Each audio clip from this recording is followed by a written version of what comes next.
Nos últimos 20 anos, a gente teve assim um boom de filmes de super-heróis que agradaram a gregos e a troianos. Com toda certeza isso é algo incontestável. A gente tem eventos como Vingadores Ultimato e até o próprio Coringa, que sempre nos trazem uma certa nostalgia e que revigoram nossas esperanças e expectativas com relação ao futuro dos filmes de super-heróis. Mas a pergunta que não quer calar é, passado todo esse tempo, será que filme de super-heróis já saturou, já chegou na tampa, né? Já está na tampa transbordando de chateamento, de irritação, em consequência de tantos desacertos que Marvel e DC vêm cometendo? Será que chegou a era definitiva? Não temos mais graça nem vontade de assistir filmes de super-heróis? Superman, atualmente, e também Quarteto Fantástico, Primeiros Passos, estão praticamente debatendo sobre essa questão. E a gente vai analisar em 5 pontos que eu espero que vocês entendam e também deem o seu comentário após a vinheta.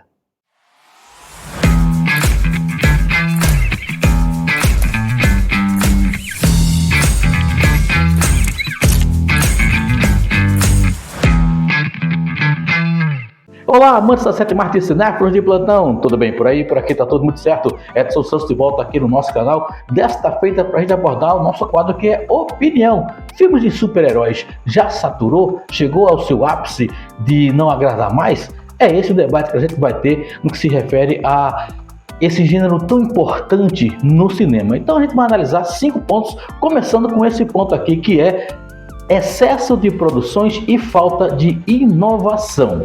Para a gente ter uma ideia, a Marvel lançou mais de 30 filmes e várias séries no Disney Plus, onde essas séries também faziam parte do cânone dos filmes. A DC tentou emplacar universos praticamente compartilhados, rebootou diversas vezes, fez versões alternativas, mas com tanta demanda, com tanta oferta, o que antes era especial virou coisa comum. A sensação que a gente tem é que o evento se perdeu. Antigamente, um lançamento tipo Homem de Ferro ou até mesmo Cavaleiro das Trevas era algo especificamente único. Hoje em dia, muitos filmes de heróis parecem capítulos de uma novela interminável. A Marvel sofre com o chamado cansaço do conteúdo, enquanto que a DC tropeça tentando reinventar sua fórmula a cada ano. E o resultado disso a gente está vendo aí muita quantidade e pouca surpresa. A gente percebe que nesses últimos 2, 3 anos, Marvel vem tropeçando a troco de banana, tanto no quesito de filmes, como também no quesito de séries, tentando amarrar essas situações todas e não levando a lugar nenhum. DC, por sua vez, vem apostando agora com o James Gunn nessa retomada no que se refere a dar um novo fôlego, um reboot geral às suas produções. Será que isso vai dar certo? Fica aqui a grande interrogação nesse aspecto. E aí a gente já entra no nosso segundo ponto, que é falta de risco e de temas adultos. Exatamente. Grande parte dos filmes da Marvel segue com uma fórmula clara, objetiva e cômoda, o chamado feijão com arroz. Bom humor, ação, efeitos visuais e literalmente o vilão descartável.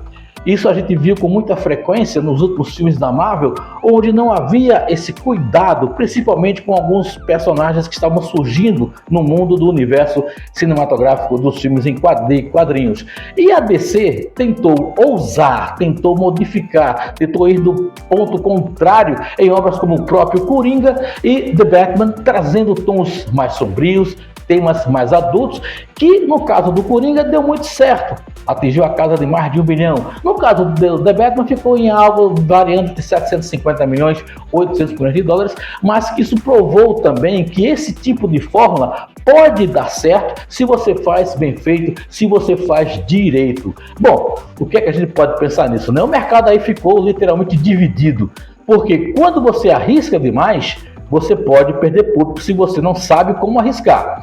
Quando você repete a fórmula, pode aí já cansar os fãs. Você pode repetir a fórmula desde que também você saiba como fazer. A Marvel nos últimos anos tem evitado riscos, tentando manter o mesmo café com leite, mas sem muita sorte. E a DC, mesmo tentando sair da curva, se perde na falta de direção consistente. Moral da história? O público está pedindo novidade, e os estúdios parecem com medo de entregar a novidade.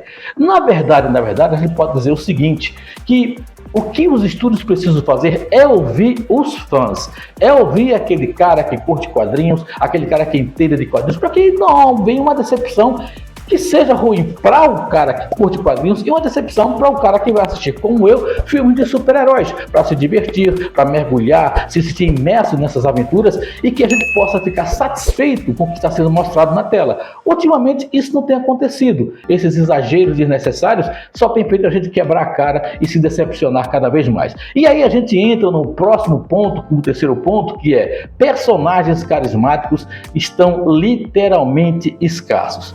Se a gente for analisar friamente, cadê os grandes nomes dessas produções? Robert Downey Jr. se aposentou como um Homem de Ferro, como o Tony Stark. Chris Evans também entregou o escudo do Capitão América para o nosso querido Falcão, né? E o Sam Wilson. E aí, o que acontece, né? Chadwick Boseman também nos deixou o Pantera Negra.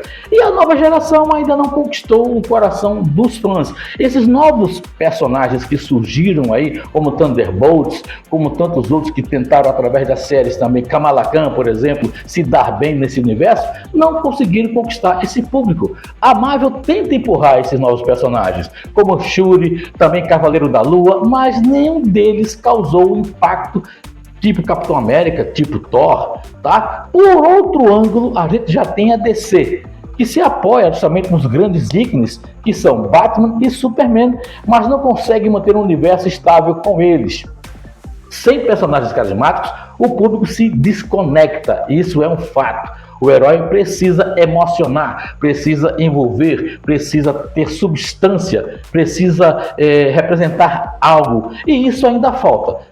Eu vou ressaltar aqui que, apesar dos pesares, com o filme do Superman novo e também o filme do Quarteto Fantástico Primeiros Passos, a gente percebeu que há uma retomada nesse aspecto. Esses filmes conseguiram chegar até os fãs, pegar pelo emocional, pegar pelo prazer de ver um bom filme e até mesmo pelo prazer de uma boa história. Se isso deu certo para satisfazer os cofres dos produtores, dos estúdios, o tempo é que vai dizer. Aparentemente ainda está no meio a meio, no patamar de um certo equilíbrio, mas ainda não chegou no que eles querem atingir. Aí também já é uma outra questão e a gente entra no nosso quarto ponto. O universo compartilhado virou um peso, uma responsabilidade. No começo, a interligação dos filmes da Marvel era uma revolução. Você assistia um filme e assistia uma série e praticamente uma coisa estava interligada com a outra. Mas hoje virou praticamente uma prisão criativa. Você precisa ver 10 filmes e 5 séries para tentar entender um novo personagem. O que aconteceu? A gente tinha a estratégia na Marvel de trazer a história do Kang. Vocês viram isso? E aí não deu certo, o Kang apareceu na série do Loki, depois ele apareceu no filme do Homem-Formiga e Quantumanium, né? Quantumanium, acho que é isso, e também não deu muito certo, até por conta, né, das tragédias pessoais envolvendo o ator principal que faz o papel do Kang. Isso é uma coisa que está fadada a acontecer, são acidentes de percurso e é natural que com esses acidentes a tendência seja pisar no freio e dar uma ré de 500, como diz a história. Já na DC, a bagunça do universo compartilhado gerou muitos reboots seguidos, filmes sem nenhuma conexão e diversos projetos que foram cancelados. A gente tem um exemplo disso aí com o próprio The Flash, também com o próprio Shazam, né? The Flash, por exemplo, prometia ser um marco, uma revolução, mas virou uma decepção de bilheteria, tentando unificar a presença e rebootar tudo, e não deu certo. A bem da verdade, o público quer boas histórias, conexão é legal, claro, mas não pode ser uma obrigação. E nesse ponto os dois estúdios estão devendo e muito. No quesito que se refere exatamente a DC, a gente viu que seria a expectativa do Flash, tentar rebutar tudo e começar do zero. Nem a presença do Michael Keaton como Batman dos anos 80 conseguiu salvar essa desgraça que foi esse filme do The Flash. Moral da história, fracasso de bilheteria, fracasso de público, com uma história vagabunda e com personagens que não tiveram carisma suficiente para manter o status de grande filme. E aí a gente entra no nosso quinto e último ponto, que é: o público mudou e o hype também. É verdade, tá? O mundo mudou muito. O público amadureceu, as redes sociais ditam o hype e literalmente a saturação.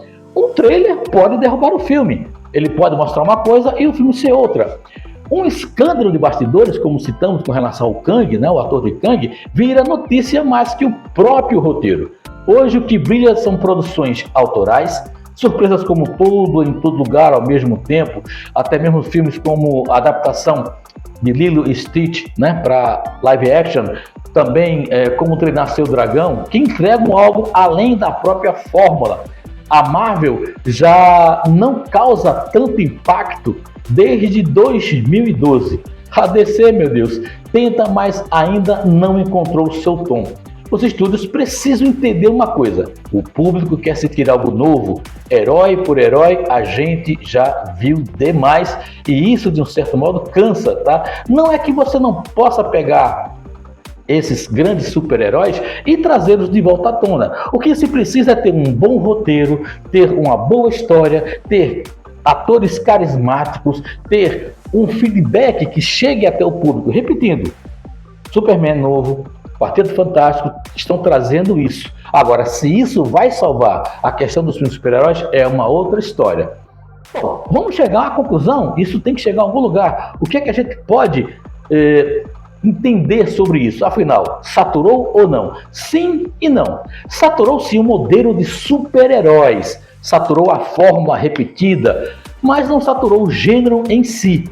O que falta é muito mais criatividade, uma ousadia, uma boa direção e principalmente um roteiro convincente que saiba conquistar o público exigente, tá? E falta que dê muito mais alma também.